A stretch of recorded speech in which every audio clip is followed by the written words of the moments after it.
Handak lakadoriba ningtham mifam asida Narendra Modi na lit tawduna lairiba hawjiki India government asina cryptocurrency sing ban tawnabagi damakta bill ama porakadori. Mamang demonetization tawkiba aduga khara manadaba maong amada handakti matam watlingaigi mangjongnana cryptocurrency sing asi ban tawba yana laire maram aduna masida invest tawriba sing cheksin binaba haiduna fungdorakli. India da cryptocurrency sing asi ban tawrani haiba wafam asi hek tabaga mamang da ATM da queue lepna badu adugumna crypto da invest tawruba miyoi sing asi hauji yonthokna bagi damakta kiri inari masina maram oiduna crypto gi mamal asi yamna hanthaduna laikhiba maman adu fawba fangdana yonthokpa kaya amasu yauri.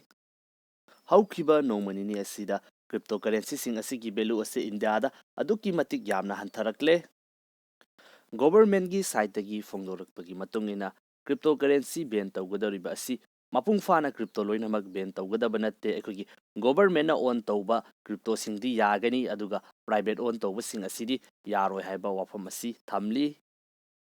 Private oiba oidaba haiba sidasu kidang chamamnaba ama lairi US ki oinadi cryptocurrency sing asigi manungda Bitcoin gumba Ethereum gumba crypto khara haibadi kidang chang ama fawbudi ekoina trace tawba ngamba asi ekogi private oiba crypto ni haina singde aduga trace tawba sungam ngamdaba crypto sing asina private crypto ni haina khangnei.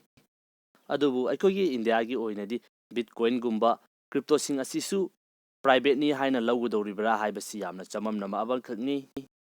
India gi oiba masagi cryptocurrency amasu puthoknabagi damakta government na yamna kana honaribani maram asina amuke hena chamamna halibani. Okay, adubu bill adu putholaklaba matungda khanglagani kari oibage haibadudi matam aduda yengminarasi.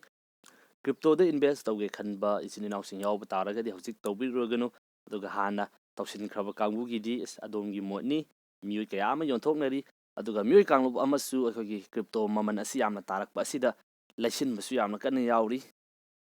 Masini hojik ekogi India da cryptocurrency gi oiriba fibam asi anauba video amada amuka hana thengnarasi.